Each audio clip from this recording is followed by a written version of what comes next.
Is your flesh your weakness? Join us today as we use the book Wrath of Iron to really break down how to overcome that weakness and bring your full weight of the mechanical to the tabletop.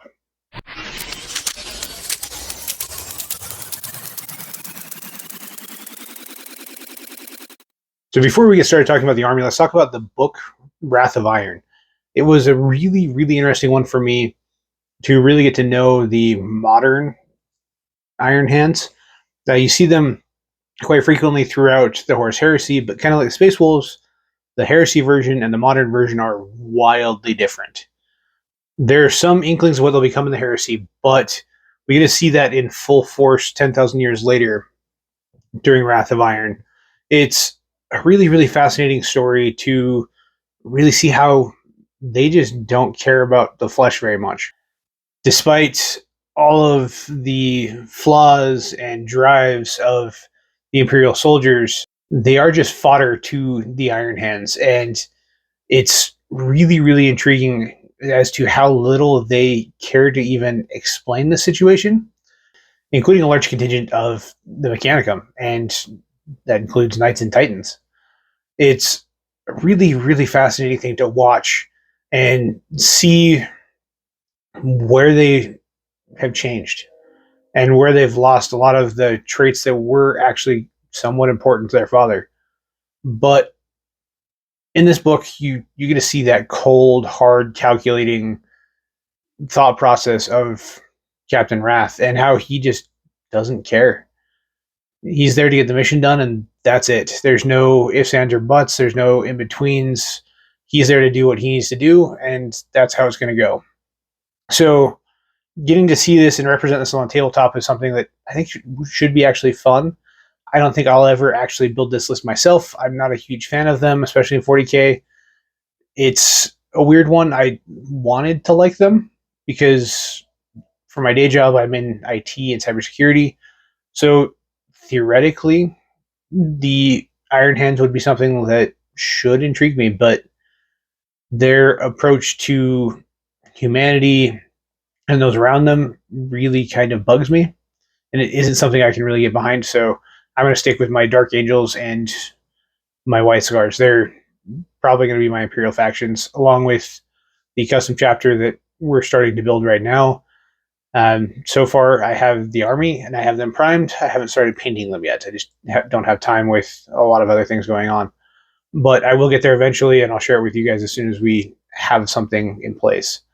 As far as the book is concerned, I would say this is one I definitely recommend reading, especially if you're curious about the Iron Hands.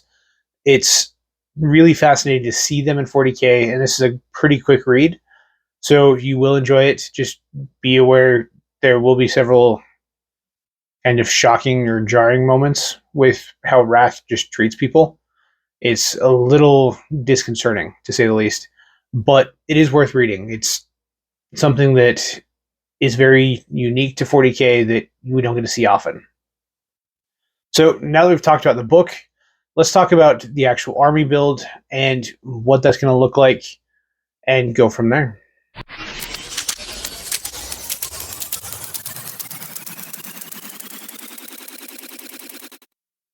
So now that we have the background, let's talk about the actual lore accurate army and how we're going to build it. It's a pretty straightforward army, kind of like what you'd expect, but let's dive into it and see what you guys think.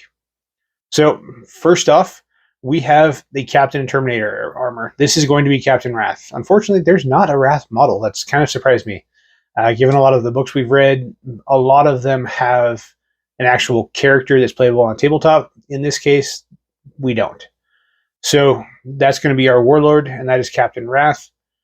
And then we're also going to have the Iron Father Ferrus. He isn't technically in the book, but there is an Iron Father who's very similar. So I felt it'd be a good fit. On top of that, we have one of the other key figures in the book, and that is a librarian in Terminator armor. He's going to look really, really cool, jazzed up to be more Iron Hands. So I would love to see somebody actually build this guy. He was probably my favorite part of the story because he was a little bit more human in the way he did things, but he was also still an Iron Hand. So still a really, really cool character that way. And his motivation and his drive was the key feature that really made this book interesting to me. So bringing him to the tabletop was a must as well. On top of that, as far as the characters are concerned, I did also include one Tech Marine. You just kind of have to with an Iron Hands unit. On top of that, we do have a lot of vehicles that he'll be helping out later on in this list. So next, let's talk about the actual units we have on the battlefield to really bring this out. Unfortunately, we couldn't include Imperial Guard on this list, or that would have actually been pretty cool, just given the way the story lays out. But we do have Assault Intercessors, Heavy Intercessors, a Desolation Squad, a Devastator Squad, a Suppressor Squad, and 2 Terminator Squads. So that's what we'd be looking at on the field itself.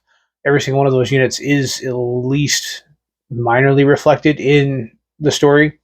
There's a few of those like the Suppressors, Devastators, and Desolators that you see one single Marine with that skill set. But the way 40k works, you have to include them. Plus, they do kind of feel Iron Hands to me. There's a lot of unique things that all 3 of those units do that just feels natural for the cold-hearted group to have. So now let's talk about the vehicles we have, which are going to be a staple of the Iron Hands.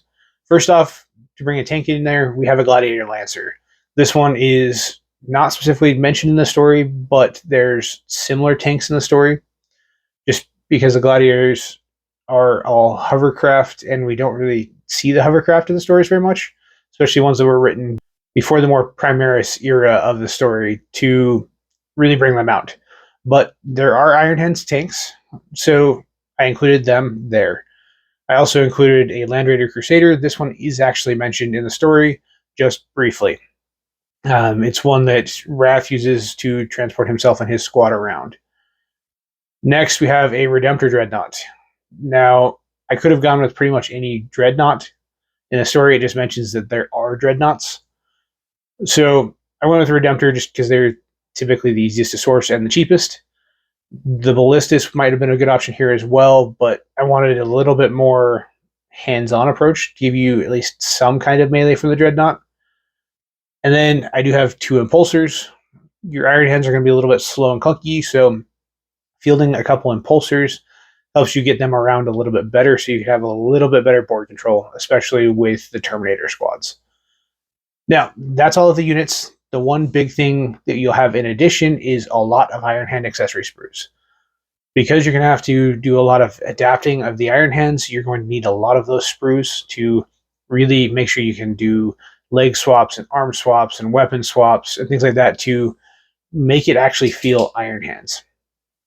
But that's the list, and I hope you guys like it. If you have any other suggestions or things I missed, especially if you're an Iron Hands player, please let me know down in the comments below. I want to learn more about the Iron Hands from you guys as much as we're talking about it here. So, like I said, please make sure you let us know in the comments below if you have any suggestions or things that you think I've missed.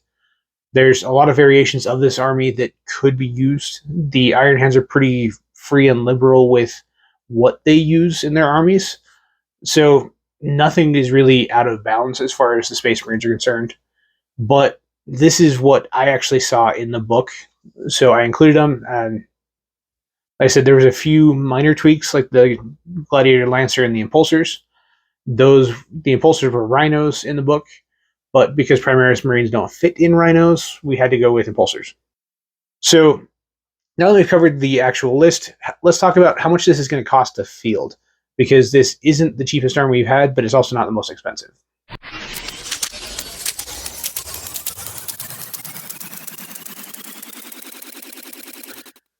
Because this is going to be a lot of new and unique units to field, we need to talk about how much this is going to cost.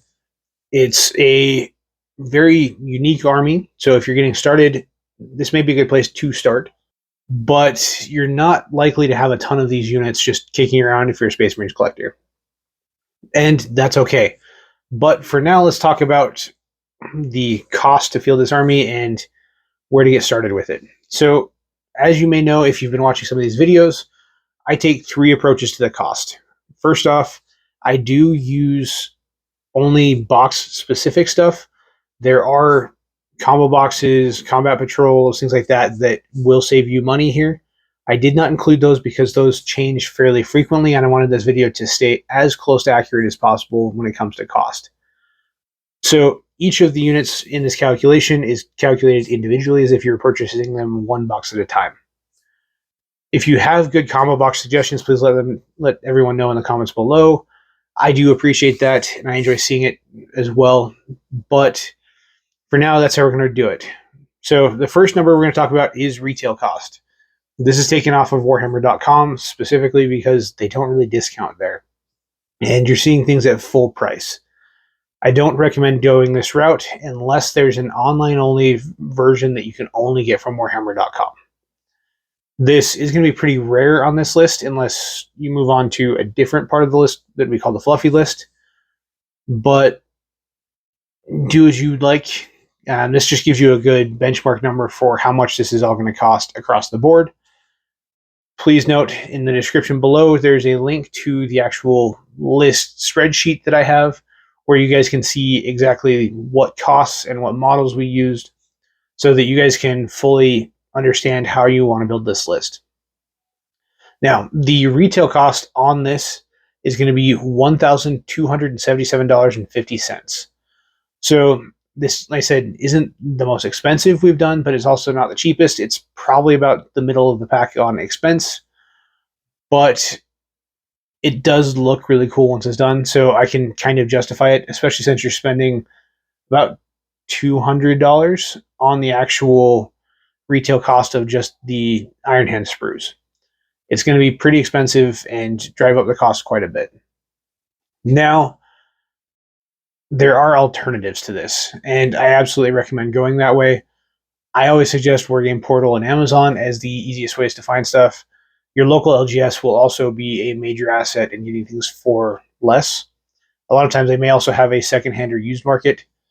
I would recommend going that way as well as eBay. So there are definitely ways to save money that we're not talking about here. But if we're just looking at retailers where you can buy them one box at a time, Wargame Portal and Amazon are where I went to calculate these costs as well. So if you go that route, it's going to save you about $175 and drive the cost down to $1,104.98. So not insignificant. It's something that I love to do when I'm trying to build an army or search for specific units. And it helps me really keep those costs down because this can be an extremely expensive hobby if you're not careful. Now, there's another layer to this that can be a lot of fun as well, and that is what I call the fluffy total. When I say fluffy, it's because especially with Space Marines, there's a whole other game called the Horus Heresy that has really, really cool models that would really bring up the aesthetic of the Iron Hands that can be one-to-one proxied to really give us something that we don't have right now. So to do this, I actually replaced 4 of the units. 3 of the units and the Iron Hand sprues. The Iron Hand sprues, I would probably mix both, get some of the 40k sprues as well as the 30k. The accessory sprues and the head sprues are separate. So those are going to cost a little bit more, $50 for the combination of both, but they do bring out the Iron Hands aesthetic to a whole nother level. So I would do both. I do a combination of them. For the fluffy total, because the 30k sprues are more expensive, I just calculated it based off of all of that. Your combination of which ones you do is up to you. I would look at both and feel out how you want to proceed with those. But on top of that, we changed out the Terminator squads because the 30k Terminators are really, really cool looking and are so unique that I don't think anybody would complain about you proxying them for just standard Terminators. On top of that, we have the heavy Intercessor squad that was proxied, as well as the Tech Marine.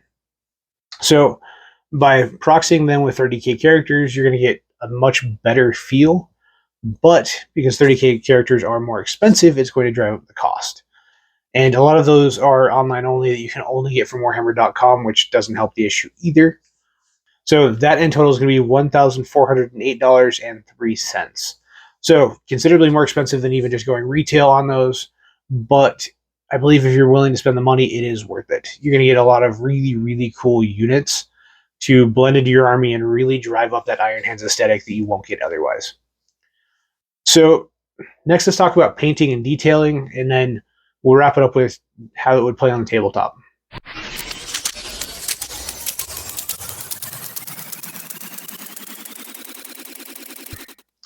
Okay, now that you have your army purchased, let's talk about how to paint them and get them up to the proper aesthetic. When it comes to Iron Hands are pretty simple across the board, but Wrath's clan is actually easier than a lot of the other Iron Hands as well. You don't have anything like yellows and caution tape. For Wrath's clan, it is pure black and white. That's all you got.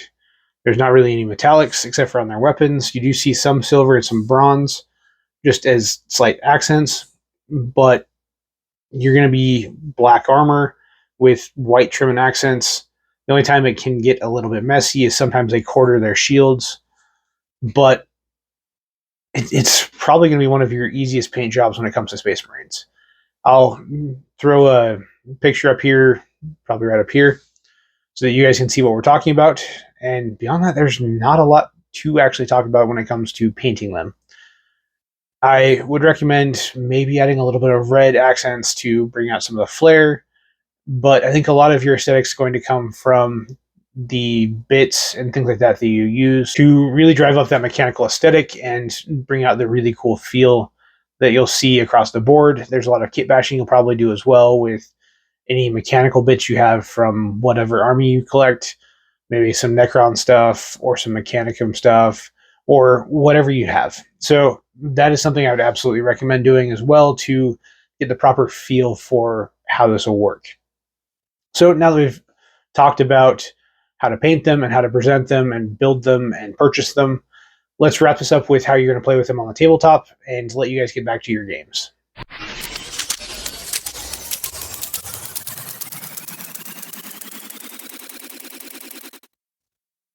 So when it comes to Space Marines, there's several detachments we could have used here, but I feel like the Ironstorm Spearhead was the obvious choice there, especially given its cool namesake and the abilities with the Armored Wrath. It's a very Iron Hands driven detachment, and it just feels right. Now, the Iron Hands are a little bit more slow in plotting, but they are also very, very good at purging whatever's in front of them. And that's the way I would play it here as well. I would advance in battle lines, use at least one unit to screen your back line, but give yourself the ability to go out and do whatever is needed to drive the enemy back in mass and control the board that way. You're going to see a lot of success with that, but using some of your vehicles and your tech marine properly will also help you in that and help you control specific parts of the board depending on the terrain and really drive out anything that could be a problem for you. So I feel like this will be a pretty easy one to pick up on the actual playing of the army, but Iron Hands can always be tricky. There's certain things that they do that aren't normal to Space Marines. You almost have to kind of treat them like Mechanicum without any of the Mechanicum special rules. So think about how you would want to play it. I'm sure there's different ways. And once again, any suggestions from Iron Hands players would be very welcome down below. I'm super excited to see what you guys think. I don't actually run into Iron Hands very much, so I can't even talk from playing against them. I think I've only seen them across from me once and played on a table maybe once or twice. So I really do hope we have some Iron Hands fans that can give us a little bit more information in the comments below. I do look forward to hearing that. And if you made it through this video this far, please make sure you like and subscribe. We've got a lot of really cool stuff coming. As you guys have seen, we've been doing 2 main series, but I'm about to break it off and do some other 40k related stuff. It's going to be a lot of fun as well. So make sure you guys stay here, and I'll see you guys later.